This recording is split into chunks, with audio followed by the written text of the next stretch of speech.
Gracias. La exposición del ministro de Economía en el Congreso y el día después la evaluación. Estamos junto al docente de la facultad aquí de la Universidad Nacional de Mar del Plata de Ciencias Económicas, Francisco Barbieri Bosch. ¿Cómo estás? ¿Qué tal? Buenos días, muy bien. Bueno, ¿qué dejó en principio el discurso de ayer?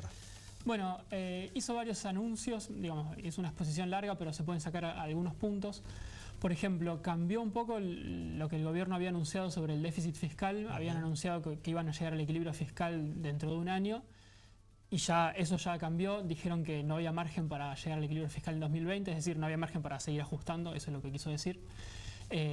Con lo cual dijo que recién se va a llegar a un equilibrio fiscal en 2022 o 2023, según el escenario. Eso lo que significa, significa varias cosas. Primero, que no va a haber tanto ajuste del gasto público, es decir, que van a priorizar que la economía se recupere, que crezca un poco más la economía. Eso es un dato interesante, es decir, eso hace que las expectativas de crecimiento y de recuperación del empleo sean mejores. Y por otro lado, para la renegociación de la deuda implica que, digamos, si el gobierno va a gastar más de lo que tenía previsto, significa de dónde van a salir esos recursos. Claro. Bueno, de un recorte o de la expectativa de recortar más la deuda en la renegociación que todavía está en curso.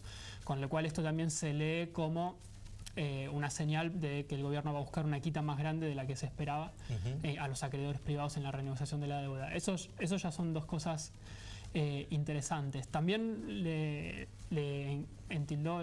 cargó responsabilidad al FMI de la situación económica actual, de la crisis en la que venimos y de la crisis de balanza de pagos. Y eso es interesante, digamos, le puso responsabilidad al FMI y a los acreedores privados, a los bonistas. Al FMI también, digamos, le tiró unas flores, en ese sentido dijo que venía en buena relación y habló del cambio en los directores del FMI. Pero en el medio de la renegociación es un dato también esta postura un poco más dura y sobre todo, sí, mucho más dura con los acreedores privados. Claro. Sobre todo con los fondos extranjeros, ahí se hizo una diferenciación que tiene que ver, bueno, con la renegociación que está en curso, un poco con una cuestión también política de agrupar, aglutinar a su frente, digamos, es entendible en ese sentido, pero son señales un poco más duras de las que venía teniendo en el tono en cuanto a la renegociación de la deuda a lo que venía siendo previamente. Con lo cual, bueno, todavía no hay datos de la renegociación de la deuda, pero un poco ese es el tono que está tomando. Ahora, hubo una gira presidencial, inclusive con algunos de los ministros, en busca de apoyo por un lado, en el marco de esta renegociación, pero también de inversión extranjera. ¿Esto limita la llegada, esta renegociación, que esté el fondo sentado acá? La llegada de inversiones, yo te diría que todavía nadie está pensando en invertir ahora hasta que no se resuelva la renegociación de la deuda, que tardará algunos meses más, esperemos que pocos, pero hasta tanto no se resuelva eso, digamos, esa es la condición principal para estabilizar la economía y recién después hablar de cuestiones de más largo plazo, mediano plazo, como inversiones u otras cuestiones. Con lo cual creo que no es problemático para eso. Sí afecta la renegociación de la deuda, pero es importante esta gira europea donde el presidente trajo el apoyo de las principales potencias europeas, sobre todo. Bueno, también tiene un apoyo de Estados Unidos, que son los principales controlantes del directorio del FMI. El FMI nos va a apoyar si tenemos apoyo de esas potencias y no si no lo tenemos. ¿Y esta postura económica es muy diferente al gobierno anterior y sobre todo es muy diferente a la política que se hubiera implementado antes de 2015, donde estaba el propio kirchnerismo? Sí, yo creo que tiene diferencias, tiene algunas similitudes y tiene diferencias.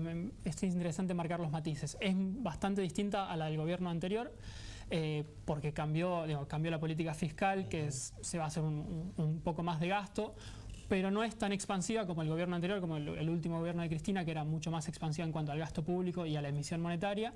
Es como un intermedio, si se quiere, entre el gobierno de Cristina y el gobierno de Macri, porque gasta, pero no tanto, cuida las cuentas fiscales, que es una novedad. Y habla siempre y habló Guzmán en el Congreso de la consistencia macroeconómica, es decir, de que ninguna de las variables económicas, ni la emisión monetaria, ni la tasa de interés, ni el dólar, ninguna se salga de control. El dólar hoy en día ya está controlado por el cepo, que incluso se puso al final del gobierno anterior, con lo cual eso contribuye a estabilizar la economía, que es algo que en el último año y medio no teníamos, digamos, estabilidad económica, con lo cual eso es un cambio positivo, más allá de que son medidas que no pueden durar eternamente. Pero el gobierno también ha hablado en ese sentido, de que se puede relajar el cepo si de acá a un año cambian las condiciones y mejora. Eso también es una diferencia con el gobierno anterior. No se demoniza tanto a los mercados extranjeros, pero se tiene la pauta de que hay que renegociar, como decía Guzmán, una deuda que sea sostenible. Él dijo ni agresiva ni amistosa la oferta, sino renegociar de manera sostenible. Con lo cual, para mí es una especie de intermedio entre los últimos dos gobiernos, también muy condicionado por el contexto económico, digo, claro, por la crisis, es decir, pero dentro de eso se eligen los males menores, digamos, se tratan de cuidar las cuentas. Bueno, tuvimos el otro día especie de default del bono dual que se reperfiló para septiembre, digamos, que también el gobierno eligió hacer eso en vez de emitir moneda, claro, para pagarlo, que también es una señal hacia los mercados, en el sentido de que el gobierno cuida las cuentas públicas y no desestabiliza la economía, más allá de que se eligió entre dos opciones que eran malas, pero bueno, había que elegir. Con lo cual, todos estos indicadores dan la idea de hacia dónde va el programa económico. A Guzmán se lo critica a veces por no dar datos concretos. Bueno, él mismo lo contestó en la conferencia en el Congreso. Dijo, podría venir con un PowerPoint a hacer proyecciones a largo plazo, pero eso ya se probó que no era realista. Claro. Pero sí, si uno lee lo que dice y lo escucha, están las pautas generales del programa económico. Van a gastar, pero no demasiado, van a emitir, pero no mucho. Claro. El dólar ya se está moviendo por detrás de la inflación, pero está aumentando muy de a poquito, el mayorista, el oficial, digamos, y eso es para evitar que haya atraso cambiario, porque el gobierno sabe que necesita que las exportaciones se mantengan altas para tener dólares para pagar la deuda, con lo cual un poco por esas puntas pasa el programa económico que estuvo hablando Guzmán. Y en el mientras tanto, la inflación que vos la mencionaste, ¿no? ¿Sigue estando las mismas proyecciones que a fin de año? Está en valores similares. Hoy a la tarde se va a publicar el número del INDEC, de la inflación de enero. La última fue alrededor del 3,7%, la del mes anterior, venían valores de 3,8, 3,7%. La apuesta del gobierno es a que baje, el gobierno espera que esté en el 3% o por debajo. Muchas consultoras dicen que no, que va a estar en valores similares a los del último mes, pero por lo menos nadie dice que va a estar arriba del 3,7%. Claro. Con lo cual, si uno anualiza esos valores, dan una inflación de un poquito más del 40% anual, que es muy alta, pero sería 10 puntos porcentuales abajo de la inflación del año pasado. Y esa es la apuesta que hace el gobierno, de que la inflación esté en 40, 42%, y el año que viene que baje otros 10 puntos a un 30%, que igual digo, es altísima. Es altísimo igual. Pero por otro lado es realista, digamos. No es un objetivo súper ambicioso, y eso es un cambio también en el gobierno. El gobierno viene anunciando objetivos que no son realmente muy ambiciosos, pero que son cumplibles.